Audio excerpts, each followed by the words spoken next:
ഈ രണ്ടാമത്തെ കക്ഷിയില്ലേ, രണ്ടാം ഭാര്യ, അവരുടെ അടുത്ത് സോളിഡ് പ്രൂഫ് ഉള്ളത് കൊണ്ടും നിങ്ങളുടെ അടുത്ത് ഇല്ലാത്തത് കൊണ്ടും അവരൊരു നല്ല വക്കീലിനെ വെച്ചാൽ മാത്രം മതി, അടപടല അവർ അടിച്ചുകൊണ്ട് പോകാൻ സാധ്യതയുണ്ട്. അയ്യോ അച്ഛൻ, ഈ ബന്ധത്തിൽ 4 മക്കളുണ്ട്. അത് മനസ്സിലായി.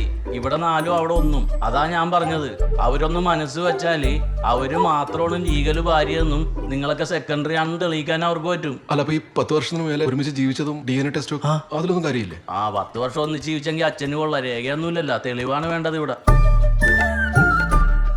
എടോ, ഒറ്റ കാര്യം കേസിൽ ചെയ്യാൻ പറ്റുള്ളൂ. അച്ഛനെ എങ്ങനെയെങ്കിലും പറഞ്ഞ് കുപ്പിയിലാക്കി പുള്ളി മരിച്ചു പോണതിന് മുമ്പ് ഉള്ളത് സ്വന്തം പേരിൽ എഴുതി മേടിക്കാന്നോ, അല്ലെ കണ്ണി കണ്ടുവരുകൊണ്ട് തിന്നു. ഇതൊക്കെ അത് ബുദ്ധിമുട്ടായിരിക്കും.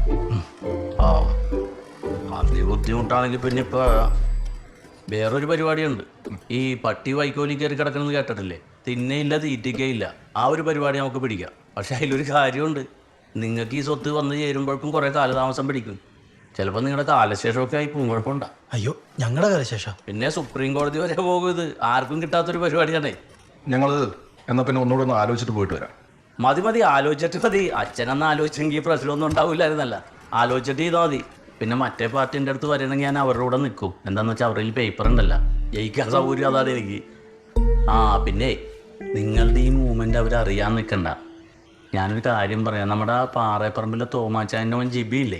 ജിബി ഈ ജിബി ഇവൻ്റെ സ്വത്തിൻ്റെ മുന്തിയ പങ്ക് അടിച്ച് മാറ്റാൻ വേണ്ടിയിട്ട് ഒരു പ്ലേ നടത്തി. ഇത് കുറേ കഴിഞ്ഞപ്പോൾ അവൻ്റെ പെങ്ങളും ചേട്ടനും പറഞ്ഞു. ഇവനറിയാതെ അവരൊരു മറുവിളയെ വെച്ച്. ഇപ്പം എന്ത് പറ്റി? ജിബി മുഴുവൻ അവർക്ക് കിട്ടി. കുടുംബവും കലങ്ങി. നാട്ടുകാരറിഞ്ഞിട്ടില്ല എന്നുള്ളൂ. പിന്നെ നിങ്ങളും മനസ്സിൽ വെച്ചാൽ മതി ചേട്ടാ.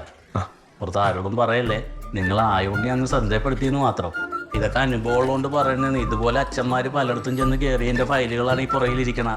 ഇതിൽ കോടതിയിലൊന്നും പോകേണ്ട കാര്യമില്ല. അയാളൊരു പട്ടി വൈക്കോലും എൻ്റെ അച്ഛനെ സോപ്പിട്ട് മേടിക്കാൻ പറയാൻ അയാൾ വേണം.